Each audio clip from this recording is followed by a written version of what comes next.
Chairman Tehreek Insaf Imran Khan कहते हैं police ने मेरे घर का मुहासरा कर लिया। साबिक वज़ीर आज़म इमरान खान ने पुलिस की जानिब से अपने घर के मुहासरे के हवाले से ट्वीट किया। अपने ट्वीट में इमरान खान ने तकरीर का लिंक शेयर करते हुए लिखा, मेरी अगली गिरफ्तारी से कबल शायद ये मेरी आखिरी ट्वीट हो, क्योंकि पुलिस मेरी रिहाइश का मुहासरा कर चुकी। दूसरी जानिब लाहौर में पुलिस ने साबिक वज़ीर आज़म इमरान खान की रिहाइश का समान पाक जाने वाले तमाम रास्ते बंद कर दिए। पुलिस ज़राए के मुताबिक पीटीआई कारकुनान को समान पाक जाने से रोकने के लिए तमाम रास्ते बंद किए गए।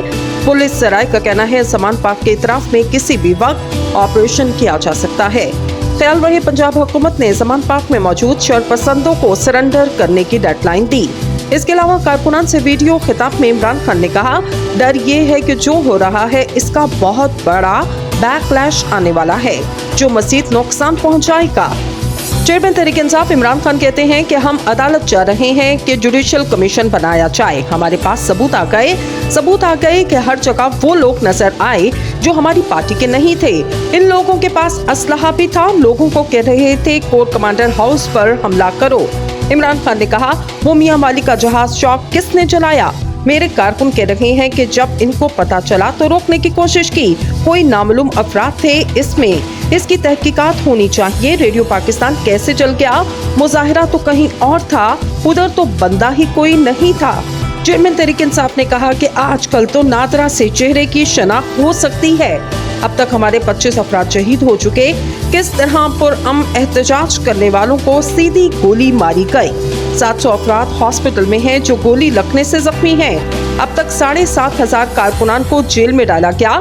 गिरफ्तार कारकुनान में खवातीन भी शामिल हैं। इमरान खान ने कहा, अभी सुना कि मैंने घर में 40 दहशतगर्दों को पनाह दी। कहा गया मेरे घर पर कार्रवाई होगी। मेरी गुजारिश है 40 दहशतगर्द तो मेरी जिंदगी भी खतरे में होगी। मेहरबानी करके मेरे घर जरूर आएं, लेकिन धावा बोलकर ना आएं। मुहज़्ज़ब माशरे की तरह सर्च वारंट लेकर आएं। नाम तो देंगे दहशतगर्द आखिर कौन है, हमारा सारा घर दिखा देंगे। इसको बहाना ना बनाएं कि 40 दहशतगर्द छुपे हैं तो घर पर हमला कर दो। इस आग को और आगे ना बढ़ाया जाए। साबिक वज़ीर आज़म ने कहा, इस वक्त 70% कौम इस तरफ खड़ी है। इन थोड़े से रेलो कट्टों को बचाने के लिए बड़ी जमात को खत्म करेंगे। अकल करें, बात करें, मसला हल करें। मसला एक ही है, किसी से भी पूछ लें, इस्तेकाम नहीं आ सकता जब तक इलेक्शन ना करवाएं। अपील है कि मुल्क को बचाएं और इलेक्शन करवाए जाएं।